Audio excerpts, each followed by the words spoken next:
Well, thank you, everybody. Let's bring the Regional Hospital District meeting to order for March the 23rd, 2026. I'd like to start the meeting by acknowledging that we are in the traditional territory of our friends, neighbors, and Treaty 8 partners of the Proper River First Nation, as well as the Fort Nelson First Nation.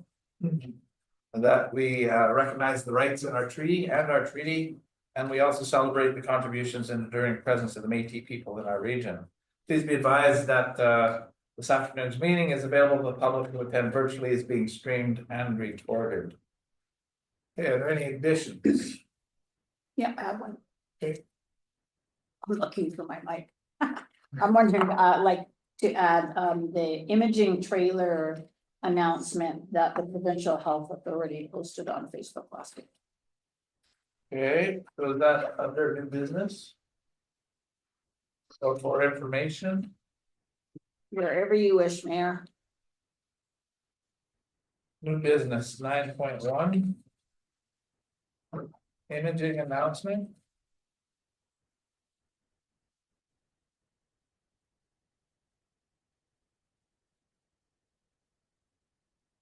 Okay. Is there any other addition, staff? No, thank you. Is there any public online who wish to comment on today's agenda? No? Okay, adoption of the agenda is in order, please. Moved by Councilor Enoch, second by Councilor Souls. All in favor? Be opposed? That's carried. Thank you. Special Regional Hospital, two sets of minutes. The Special Regional Hospital District meeting of February 9th, as well as the Special Regional Hospital Board meeting of December the 12th. For adoption, please. So moved. Moved by Councilor Going, second by Councilor Enoch. Are there any errors or omissions? Seeing none, all in favor? Are there any opposed? That's carried. Thank you. Is there any business arising from those minutes? Council? Staff? Okay, that brings us to reports and bylaws. Bylaw report 8626, Northern Rockies Regional Hospital District Annual Budget, bylaw number 86, 2026.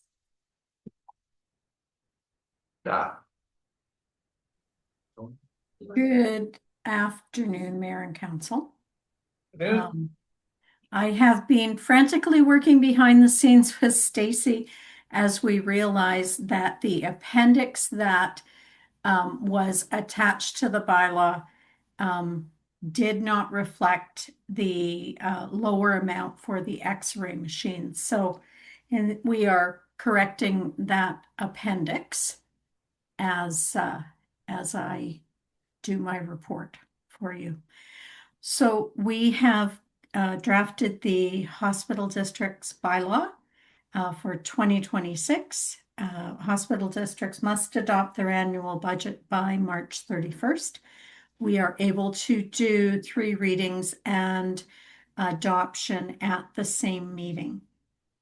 So essentially the document that we have to review, the budget as well as the appendix that's with it, it basically is the budget for the Northern Health capital and equipment requests, including the CT scanner amounts that were established in 2025, and as well as a $4,000 amount for administration, which basically relates to our audit. So in terms of the transfers to Northern Health, the document that you would have published in your agenda is identifying a contribution of $610,800 for the X-ray machine, and the revised document will be reflecting $517,400, as we've already made a payment towards it in 2025. We don't need to raise additional funds for that. The CT scanner is in as a half year as it had been established. And the phone replacement is continuing to be carried over as they're getting ready to finalize that. The elevator project, we believe, is substantially complete, but we have a carryover amount of $27,000 for that project. The requests for building integrity sit at $20,000 as they had in past. We've got a $1,600 increase in their request for equipment less than $100,000.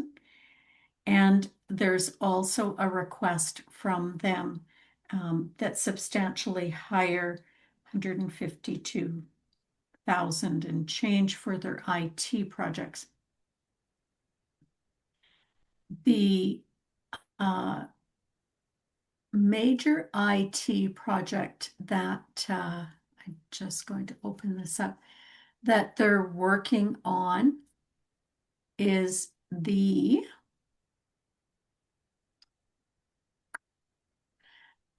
cybersecurity, as well as their Northeast network replacement projects for IT. So those are done on a global basis, and then the costs are distributed amongst the RHDs. And this represents our share of that larger project.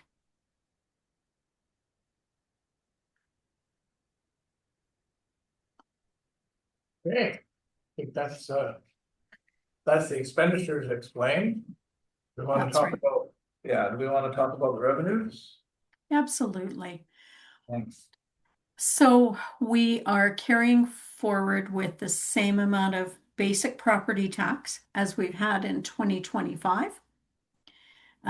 In 2025, we also levied $82,000 for the potential of the short-term interest that we were going to see, given the beginning of the CT scanner project. As we did not spend it, we have budgeted for the same cost in 2026, but we've already raised the funds for it. So we will not be raising that additional $82,000 in 2026. Councilor Going? Sorry, Deputy Mayor Going has a question. So if we end up not using that $82,000, then what happens to that $82,000? We can utilize it to offset future needs. We can also bring it back. Actually, we would offset future needs. We would bring it back in as a lowering of the levy in the year that we determined we didn't need it.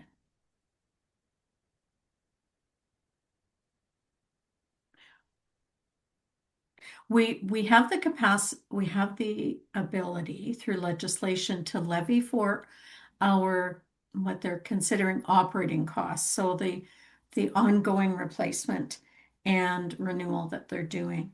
For one-off capital projects, we have the ability to levy in addition to that basic amount that's established through legislation.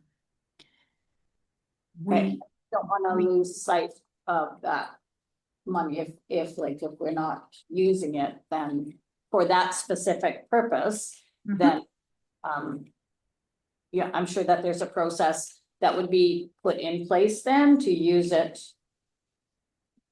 to, I don't know, to lower the next ask or. Absolutely. So we would essentially be. Somewhere to be.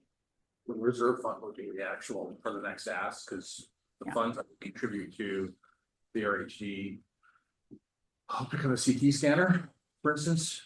In order for our share of the CT scanner, we need to borrow all or a portion of it, correct, Tony? If we were to fund our portion of the CT scanner. So that's. If we had additional funds that were not utilized for something else, those funds could help offset borrowing amount that would need to go to the CT scanner, for example. Can I ask another question? Sure. Just that, yeah, thank you for bringing up that point. That was my second question is, so we've got an amount here set aside for the CT scanner. And I guess my question is kind of around the same thing as like, what happens if the project changes and we don't need all of those funds? Because you never know. They're borrowed, fine. The borrow, so we're not. yeah, So, we're not- but we haven't borrowed them, Not yet, no, right? so we would, yeah, this is So gives we're you the not gonna- authority to do so. It doesn't, Right. it doesn't mean that you would need to borrow the full amount, so say, for instance, if there was a reduction in the scope, you're Mhm. thinking, right, and Yeah. there was a lesser need. Yeah. Then we would use a lesser need. Right, We wouldn't need to utilize the full amount that's in the budget. and may I ask one more? Sure. Okay, so when, we wouldn't borrow anything until council has approved a project, yes? Yes. How that goes? Yes? It comes back to the board, yeah. Oh, word, yeah, okay, good, thank you, thanks. Deputy Mayor Gerwin, good question. So the process with a municipality is going to a referendum for a capital borrowing. For the hospital district, it's the passing of a capital bylaw that then is vetted through the ministry for approval, and then the borrowing after that would take place as needed, not the full amount identified in the capital plan. We would identify the full amount of the asset. And then we would indicate the need to borrow up to that amount. And then we would only borrow funds that are required. Thank you so much. Yeah. Yeah. Yeah, but it has to be in the budget, even though we haven't borrowed it yet, it has to be in the budget, and the interest payment on it has to be in the budget, otherwise we can't spend it this year if the project doesn't go ahead. So it's there, it inflates the numbers, but if we don't use it, we don't use it. Or we don't borrow it, depending on whether or not the project is actually able to proceed this year. Okay. Everybody on the same page? Good. Okay, any other questions about the budget? Then we are looking for 3 readings and adoption, so I guess we do 3 readings first and then adoption second, 2 different. Or can we do, can we move 3 readings and adoption in one? I would need to ask corporate services. Okay, let's do 3 readings, first 3 readings, and then we'll do adoption, we'll do them separately, that's the safest way to do it, so. Who would like to move first 3 readings of this bylaw? Moved by Councilor Enox, do I have a seconder? Okay, Councilor Souls.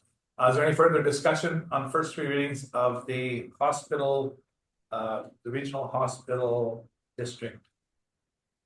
Budget bylaw number 86. Seeing none, all in favor, or any opposed? None opposed, thank you, that passes. So now adoption, who would like to move adoption of this bylaw, please? Would anybody like to move adoption? Councilor Enox, thank you very much. Is there a seconder for adoption? Councilor Willis. Thank you much. Is there any further discussion? Seeing none, all in favor? Are there any opposed? None, that passes. Thank you very much.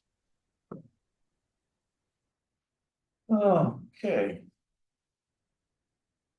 That then takes us to correspondence for information. There is a letter there from our Saro Regional Manager, Capital Accounting, with respect to the total replacement claim for the X-ray machine. Are there any questions with respect to that?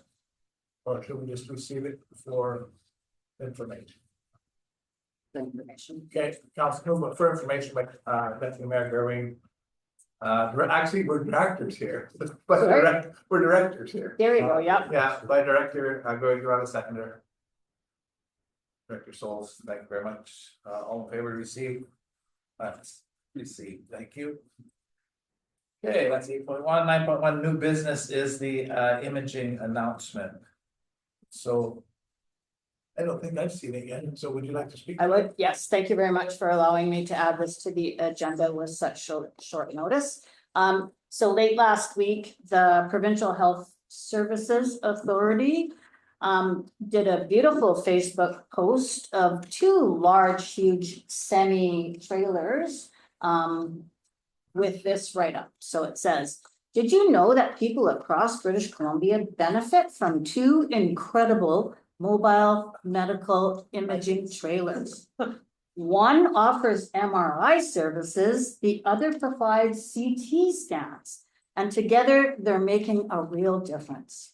These mobile units support hospitals during renovations, equipment upgrades, or unexpected downtime. But their impact goes far beyond that.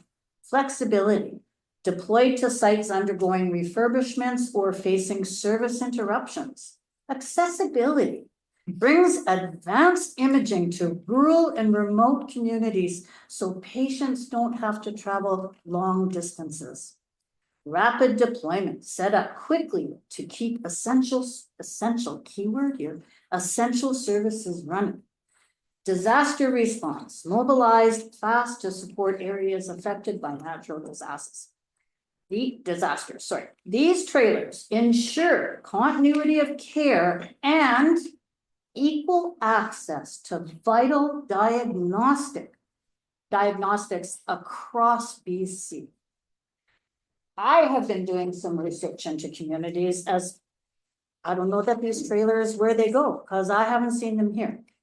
So I wanted to bring this to council or to directors. To mayor and council and the hospital district board to write a letter to the Provincial Health Services Authority and ask the following questions.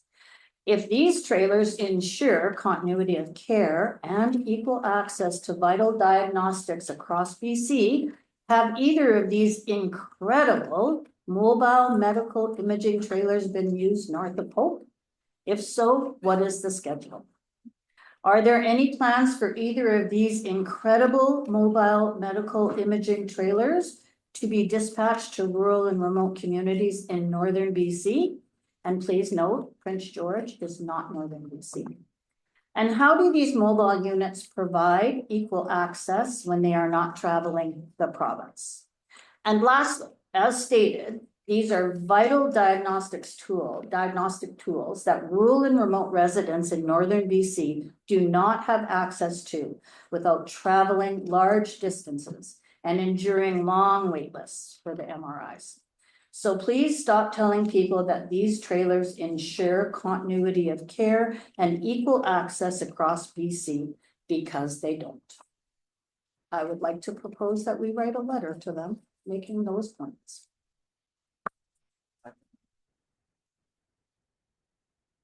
Moved by Director Gerwig, second by Director Enax, that we write a letter to the Ministry of Health discussing the announcement of Two incredible mobile medical temporary units, imaging trailers. imaging trailers.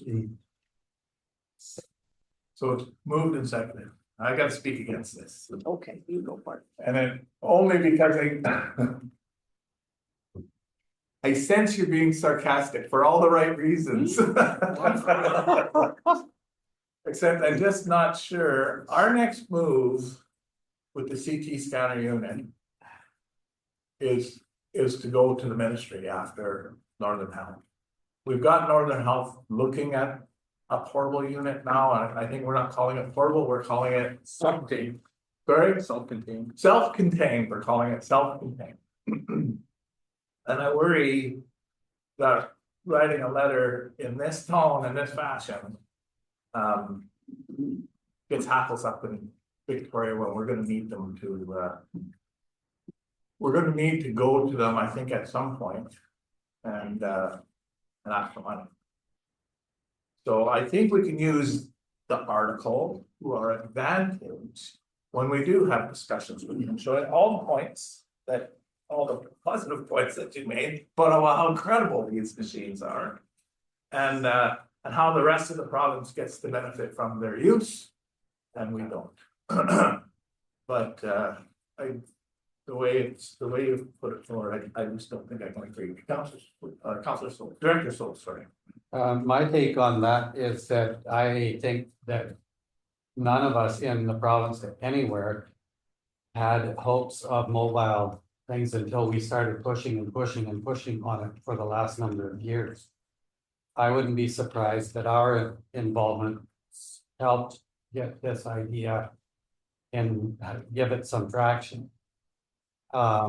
We don't know if those things are actually, is this a new initiative? It's a totally new initiative, or is it Well, we know there's one Upper Island, we know there's one on the Upper Yeah. Island, I just forget the name of the community that it's in, but. But And so just in how we go about communicating about, like, I think it's actually, I'm very much with the mayor on being cautious about that. Because it's actually a step in the right direction on the part of the ministry of having mobile imaging equipment, and I think that part is good.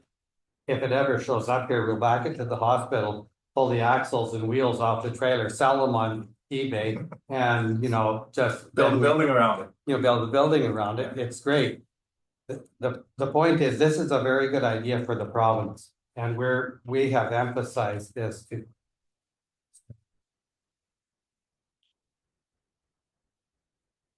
Anybody else who would like to discuss? I can see both sides. I think the information, I think the release, the news release, press release is good, and it makes our case for us. I just don't think we need to use it in this fashion, I think we can use it, a positive. I'm sure it goes without saying that I don't agree with you. Yeah. I think the thing that really got me is that that they're using it as an accessibility. It's providing more accessibility throughout BC. So if they just had stopped at providing more accessibility, then I would 100% agree. But I take exception for them to be releasing this information in the press, pretending that it's traveling throughout the province. And I just think that we should make that known. I just think it's really, really important that we call whomever on releasing information that maybe it's accurate. We're just asking, like, is it accurate? That's what I'm looking for. Maybe it is going to places that throughout BC that I don't know about. Any further discussion? Okay, I'll call the question, all in favor? Opposed? Fails.